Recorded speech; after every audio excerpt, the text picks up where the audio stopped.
Hi, and thanks so much for joining in today. My name is Anna Hellman, and today I want to share with you a die that is a complete game changer when it comes to creating beautiful and elegant backgrounds for your card projects in just seconds, honestly. So this is called the Stitched Greenery die, and I have a couple of card samples here I'll talk about in just a second.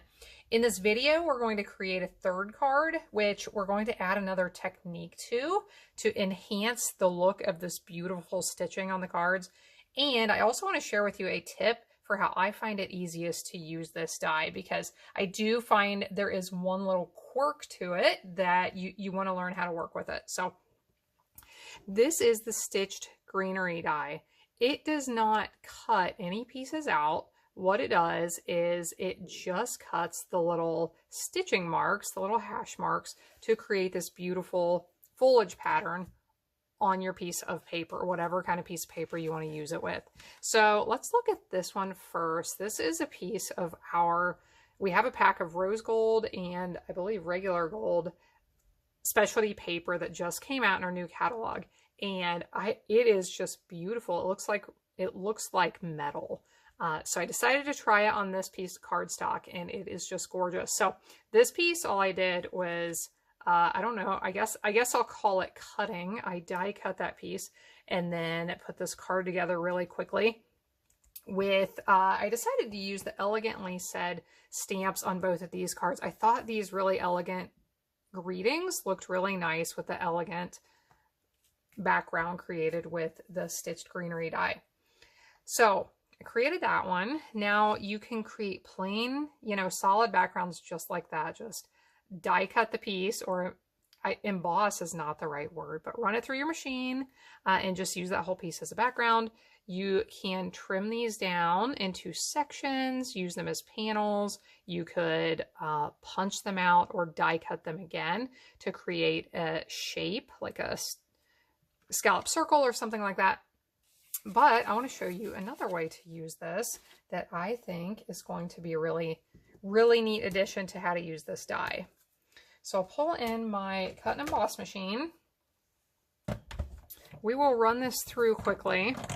And I want to show you the trick for how I find it easiest to use this die.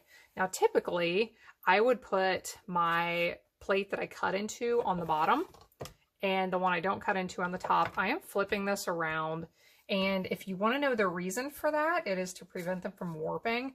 I can link you to a video right here if you would like to know more about that tip for how to keep your cutting plates flat as can be, just like mine are. I can link to that here. So I'm flipping this upside down, and the reason is if I lay my cardstock down and then this on top, I can't really tell where it is. And I would like to be able to see that it's straight and it's lined up the way I want it to be. So that's why I am flipping it upside down. You can use it the regular way if that works for you. So then I have my plate that I cut into here on the top. I'm going to cut through, crank that through.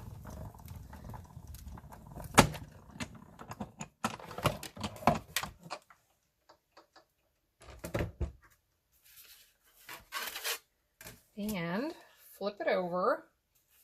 And here you can see that beautiful pattern and that cardstock. Okay, so what I want to do here is add a technique to this. So I love my blending brushes. If you want to learn about these blending brushes, I could link you to a really nice video here as well. And I should have grabbed some extra cardstock. This is going to get covered up, so don't tell anybody. Don't tell anybody that this is what is going to be behind. I'm going to get some ink on this card, but it's going to be covered up since I didn't grab a scrap piece before I started here. So I am just going to lightly blend this Just Jade ink over the surface. And what you'll start to notice is that those stitching marks pick up the ink a little bit more than the surrounding area.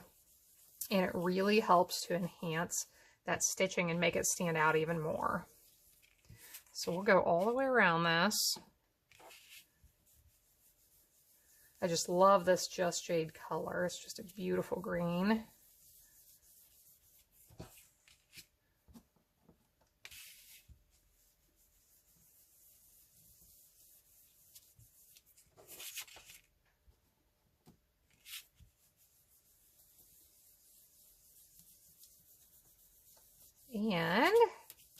You can make this as even or as not even as you want. I got a few spots that are a little bit darker, and I like that. I like how that looks. So I am going to go ahead and attach this onto my card using my Seal Plus adhesive. I really like this Seal Plus. It's nice and strong, and what I found is with this die, the cardstock bows up a little bit. So you definitely want to use some good strong adhesive to make sure it's all mounted down flat. Okay, now I pulled out just a piece of ribbon. I'm going to stick here in the center.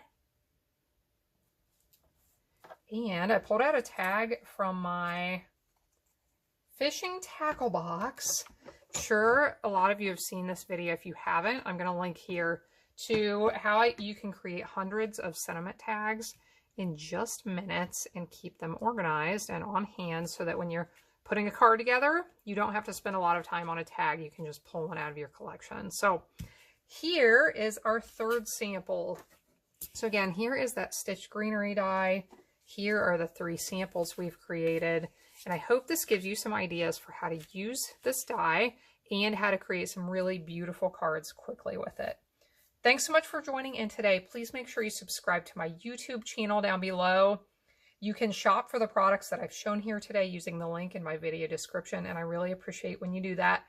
Thanks for being here today. Hope you stop back again next time when I will be back helping you to hand make with love.